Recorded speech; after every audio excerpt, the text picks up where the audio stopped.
آج کی اس ویڈیو میں ہم آپ کو ایک ایسے شخص کے بارے میں بتائیں گے جس نے قانون سے سیدھی جنگ کا اعلان کیا اور پھر اس عروج کو کیسے زوال ملا، آئیے دیکھتے ہیں۔ آج آپ کو نقاش عرف کاشف بھٹی کے بارے میں بتائیں گے جو کہ شیخو پورہ کے ایک گاؤں سالار بھٹیاں کا رہنے والا تھا۔ پنجاب کے ان علاقوں میں قتل و غارت اور منشیات فروشی کے حوالے سے سالار بھٹیاں سر فہرست ہے۔ کچھ عرصہ پہلے تک یہاں کے جرائم پیشہ گروہوں نے پولیس کا داخلہ ممنوع ہے جیسے بورڈز جگہ جگہ لگائے ہوئے تھے۔ ان کے ڈر کا یہ عالم تھا کہ متعلقہ تھانے کے لیے ان کے خلاف کارروائی کرنا ناممکن ہو کر رہ گیا تھا۔ سالار بھٹیاں میں شروع ہونے والے قتل و غارت کی تاریخ پاکستان بننے سے بھی پہلے کی ہے۔ ان خاندانوں کی دشمنیوں میں کئی معصوم لوگ بھی موت کی نظر ہو گئے۔ 1990 میں یہاں کے تمام جرائم پیشہ افراد 3 بڑے گروہوں میں تقسیم ہو چکے تھے، جن میں نمبردار گروپ، باہو بھٹی گروپ اور الطاف گروپ شامل ہیں، اور یہ تینوں گروپ ایک دوسرے کے مخالف ہونے کی وجہ سے آپس میں برسر پیکار رہتے۔ دشمنی اور جھگڑوں کا یہ سلسلہ وقت گزرنے کے ساتھ بڑھتا چلا گیا۔ 2005 میں سالار بھٹیاں میں مزمل نامی ایک شخص قتل ہو گیا، جس کے بعد دشمنی کا ایک نیا سلسلہ شروع ہوا اور وہ 3 بڑے گروہ 2 بڑے گروہوں میں تقسیم ہو گئے، جن میں الطاف عرف تافو گروپ اور نقاش عرف کاشی گروپ شامل ہیں۔ آہستہ آہستہ جرائم کا یہ دھندا بڑھتا رہا اور ان علاقوں میں رہنے والے لوگوں کا جینا حرام ہو گیا۔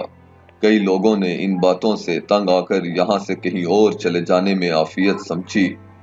پولیس کو کاشی بھٹی گروپ اور الطاف گروپ کے کئی افراد مطلوب تو تھے، لیکن ان کے انتہائی منظم ہونے کی وجہ سے ان کے خلاف کارروائی کرنا بہت مشکل تھا۔ منشیات کا سب سے بڑا دھندا کاشی گروپ کے لوگ چلا رہے تھے۔ حکومت نے ان سب افراد کے سروں کی بھاری قیمت بھی مقرر کر رکھی تھی۔ سالار بھٹیاں میں حالات اس قدر خراب ہو چکے تھے کہ سر عام منشیات فروخت کی جاتی تھی اور جگہ جگہ میزوں پر منشیات کے ڈھیر لگے ہوتے تھے، مگر قانون نافذ کرنے والے اداروں کے اہلکار اس طرف کا رخ نہیں کرتے تھے۔ گاؤں کے معتبر لوگ دونوں گروہوں کی صلح کروانے کی ناکام کوشش بھی کر چکے تھے، کیونکہ سالار بھٹیاں میں عام لوگوں پر زندگی کا گھیرا اس قدر تنگ ہو چکا تھا کہ بہت سے لوگ اس علاقے کو چھوڑ کر جانے لگے تھے۔ جلد ہی وہ معاہدہ بھی ٹوٹ گیا اور دونوں گروہ پھر سے ایک دوسرے کے خلاف برسر پیکار ہو گئے۔ کاشی گروپ میں 30 لڑکے شامل تھے۔ ایک دفعہ الطاف اور اس کے ساتھیوں کو جان بچا کر گاؤں چھوڑ کے بھاگنا پڑا اور وہ 13 برس تک علاقے میں داخل نہ ہو سکے۔ اس طرح سارا دھندا کاشی گروپ کے پاس چلا گیا۔ اس کے ساتھ ہی ان کو علاقے کی معتبر سیاسی شخصیات کی سرپرستی بھی حاصل تھی۔ وہ شخصیات ایسے جرائم پیشہ افراد کو اپنے مقاصد کے لیے بھی استعمال کرتے۔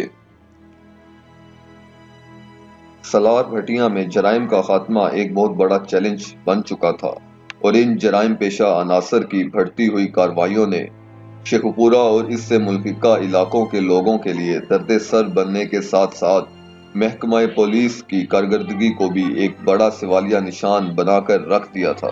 اس مسئلے سے نمٹنے کے لیے سن 2008 میں D I G Chaudhry Tanveer Ahmed, D P O Sheikhupura Naeem Iqbal اور ڈی پی او ننکانہ صاحب اکبر ناصر خان کی سربراہی میں ایک اسپیشل پولیس ٹیم نے سالار بھٹیاں میں کاشی بھٹی گروپ سے وابستہ جرائم پیشہ عناصر کے خلاف ایک بڑا آپریشن کیا۔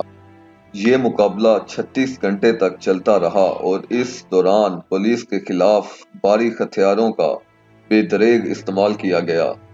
1.5 دن تک مقابلہ جاری رہنے کے بعد پولیس کو بغیر کسی مجرم کو گرفتار کیے ہی واپس لوٹنا پڑا۔ پولیس نے علاقے سے بڑی مقدار میں راکٹ لانچرز، مشین گنیں اور کلاشنکوفیں قبضے میں لے لیں۔ اس واقعہ کے بعد علاقے میں کاشی بھٹی کی دہشت مزید بڑھ گئی اور اس کے ساتھی اور زیادہ مستحکم ہو گئے۔ اس آپریشن کی ناکامی پولیس اہلکاروں کے لیے بہت بڑا دھچکا ثابت ہوئی اور اعلیٰ افسران بھی پریشان تھے کہ اہلکاروں کا مورال بری طرح سے متاثر ہوا ہے۔ دوسری طرف ان علاقوں میں کاشی بھٹی گروپ کی دھات اس حد تک بیٹھ گئی کہ انہوں نے باقاعدہ طور پر مختلف علاقوں میں لوگوں سے بھتہ وصول کرنا شروع کر دیا، جبکہ منشیات فروشی، چوری اور ڈکیتی کی وارداتوں میں بھی اضافہ ہو گیا۔ پولیس اہلکاروں کے لیے ان کے خلاف کارروائی ایک بڑا چیلنج بن چکی تھی۔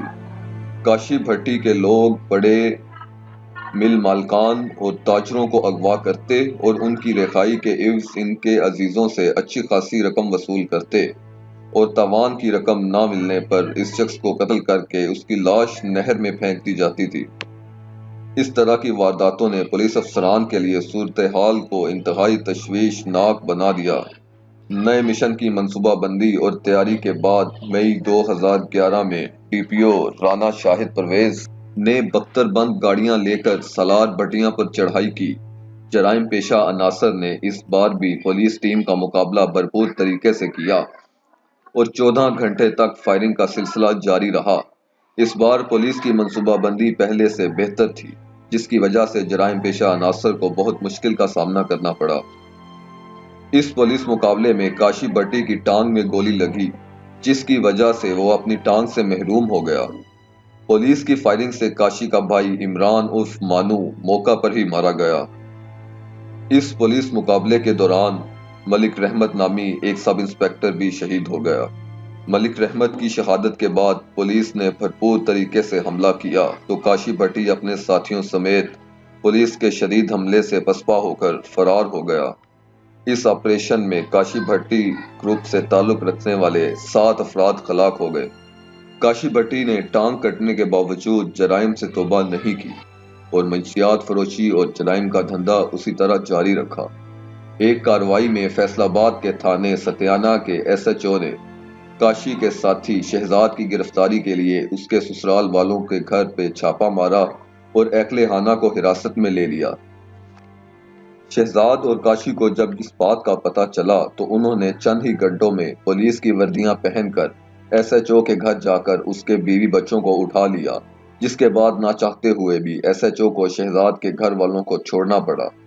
اس واقعے کے بعد کاشی بھٹی کا ڈر پنجاب میں مزید بڑھ گیا اور ساتھ ہی اس کے جرائم کی وارداتوں میں بھی اضافہ ہو گیا۔ اب پنجاب حکومت نے کاشی کے سر کی قیمت 50 لاکھ روپے مقرر کر دی اور اس کے قریبی ساتھی شہزاد کے سر کی قیمت 30 لاکھ روپے اور تنویر عرف تیرو کے سر کی قیمت 20 لاکھ روپے مقرر ہوئی۔ ہر جگہ پولیس کاشی بھٹی اور اس کے ساتھیوں کو پکڑنے کی کوشش کر رہی تھی، مگر وہ لوگ ہاتھ ہی نہیں آ رہے تھے۔ ایک دن تھانہ ہانکا ڈوگراں کے پولیس اہلکاروں نے کارروائی کرتے ہوئے کاشی بھٹی کے ایک اہم ساتھی کو گرفتار کر لیا۔ کاشی بھٹی کو جب اس بارے میں پتہ چلا تو اس نے 20 سے زائد ساتھیوں سمیت تھانہ ہانکا ڈوگراں پر حملہ کر دیا۔ پولیس اہلکار کاشی بھٹی کو دیکھ کر اس قدر خوفزدہ ہو گئے کہ انہوں نے کوئی مزاحمت بھی نہ کی۔ اس واقعہ کے چند دن بعد کاشی بھٹی اور اس کے ساتھیوں نے ایک تاجر کو لوٹنے کی کوشش کی تو وہاں تاجروں اور پولیس نے ان کا گھیراؤ کر لیا۔ مقابلے کے دوران کاشی بھٹی گروپ کا ایک اہم رکن شاہد عرف موچا 3 ساتھیوں کے ہمراہ مارا گیا، جبکہ شہزاد اور کاشی راکٹ لانچرز اور دستی بموں کا بے دریغ استعمال کرتے ہوئے وہاں سے فرار ہو گئے۔ کچھ عرصہ بعد کاشی بھٹی گروپ نے سکھے کی سے رائس ڈیلرز ایسوسی ایشن کے چیئرمین کو اغوا کیا، جسے 1 کروڑ تاوان کے بدلے رہا کیا گیا۔ اس واقعہ کے بعد وزیر اعلیٰ پنجاب میاں شہباز شریف نے اس ساری صورتحال کا جائزہ لے کر ڈی آئی جی ذوالفقار احمد چیمہ کو ریجنل پولیس آفیسر شیخو پورہ تعینات کرنے کا فیصلہ کیا۔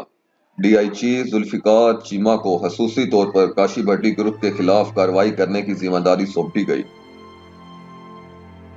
9 جون 2011 کو پولیس کے مخبروں نے اطلاع دی کہ کاشی بھٹی اپنے ساتھیوں کے ہمراہ ہانکا ڈوگراں کے ایک تاجر کو اغوا کرنے کے لیے جا رہا ہے۔ پولیس نے فوری طور پر مکمل تیاری کے ساتھ پورے علاقے کا محاصرہ کر لیا اور جیسے ہی کاشی بھٹی اپنے ساتھیوں کے ہمراہ اس محاصرے کے اندر آیا تو پولیس نے گھیرا تنگ کر کے فائرنگ شروع کر دی۔ کاشی بھٹی اور اس کے ساتھی جدید مشین گنوں اور دستی بموں کے علاوہ راکٹ لانچروں سے لیس تھے۔ کراس فائرنگ کا سلسلہ شدت سے جاری تھا، لیکن اس دفعہ پولیس نے کاشی بھٹی گروپ کے خلاف مکمل تیاریاں کی ہوئی تھیں۔ اور ڈی آئی جی ذوالفقار چیمہ نے خصوصی ہدایات دے رکھی تھی۔ پولیس مقابلے کے دوران کاشف بھٹی اور اس کا ساتھی رانا شہزاد گولیاں لگنے سے بری طرح زخمی ہو گئے اور بھاگنے کا کوئی موقع نہ مل سکا، جس کی وجہ سے زخموں کی تاب نہ لاتے ہوئے کاشف بھٹی اور شہزاد موقع پر ہی ہلاک ہو گئے، جبکہ کاشی کے قریبی ساتھی تنویر کو گرفتار کر لیا گیا اور اس طرح کاشف بھٹی گروپ اپنے انجام کو پہنچ گیا۔